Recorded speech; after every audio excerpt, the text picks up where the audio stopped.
Hey, good morning, everybody. This is Wes Fryer in Charlotte, North Carolina. Today's Friday, October 24th, and it's just a little before school. And I want to briefly share why I protested at the No Kings 2 rally last Saturday on October 18th. I have a lot of different folks that I'm connected to via social media.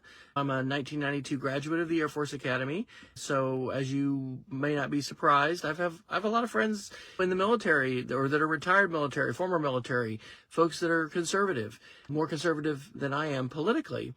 And I had a question from one of them, and I didn't feel like it was just adequate to just type a couple lines. Social media is great, but it can be a limiting thing. So I thought all right, 3 reasons. Number 1, illegal extrajudicial killings and executions. According to what I've read, the United States of America, has now killed 34 different people in the past several weeks, mostly off of the coast of Venezuela. The United States government has said that these were terrorists, but they have not provided any proof. There's a real big row happening with Colombia. I think Colombia's withdrawn their ambassador, saying that we've killed fishermen.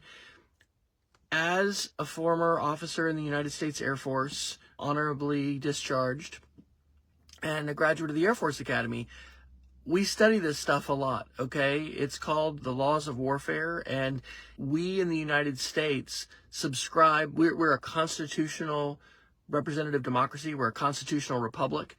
And so our military serves the commander-in-chief, but we take an oath to the Constitution, and there are rules in terms of armed conflict.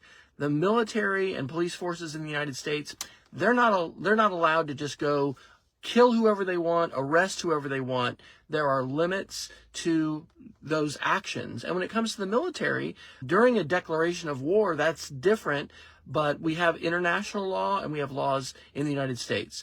And so I am really horrified that the President of the United States and his officials have continued to engage in this practice of extrajudicial killings that are in violation of international law. And so I protest that. It's wrong. We should be following the law. International law is really important. There's a lot of reasons why. Study World War II. If you haven't studied World War II, it's a good place to take a look at why we don't want to have armed conflict in general if we can avoid it, and we want to collaborate and work together to try to prevent armed conflict and killing.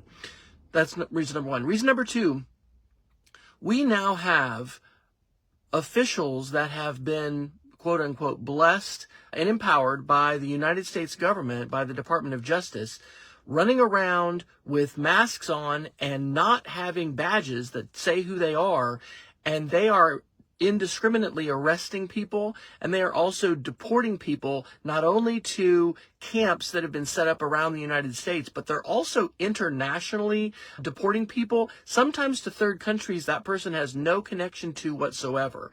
Again, this is in violation of the laws of the United States and also international law. It disrespects human rights, and it is so crazy. It is surreal to have members of ICE and other quote-unquote Homeland Security and security forces doing this. Our local police forces, yes, they wear uniforms, they wear badges, and they have their name on their uniform. There's a good reason for that. We do have situations where members of law enforcement or members of the military exceed the bounds of authority that they have. And in those cases, people need to be held accountable. If we don't hold those people accountable for what they do, it's a lawless world that we live in. And we are a nation of laws. And so I'm very disturbed by that, and I protest that. And then the third thing I would just say is the ignoring and blatant attempts to try to work around and defeat checks and balances, okay? An essential element of our constitutional democracy, our representative democracy, that's based on our Constitution, is that there are checks and balances. We have 3 branches of government, okay? And part of this, there's an idea, and this is a little bit scary, that we have members, for instance, of our Supreme Court that subscribe to this idea of the unitary executive and saying that we shouldn't check the power or limit the power of the president. We need to. right? We should not be giving unlimited power and authority to anyone. This is an essential value of the Constitution of the United States, and we are seeing repeated attempts by this administration to flout checks and balances. So, I love our country. This is why I served our country in uniform, and this is why I still serve our country. I'm a current classroom middle school teacher. I love our country, and I'm committed to serving.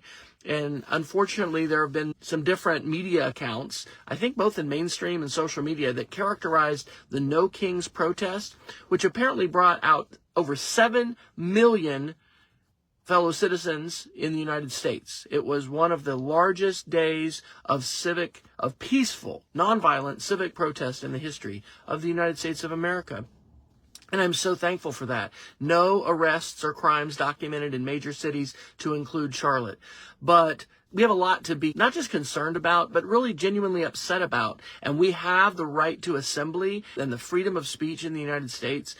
And so these are the things that I'm protesting, all right? I love our country, and that's the reason why I'm committed to helping support the values of our country. And one of the ways that we do that today, and it's important, is by utilizing our freedom of speech, and especially collectively coming together and speaking with a combined voice, and then also going forward and doing work that advances our values. So the last thing I'll say is that you can go to the website nokingsclt.com.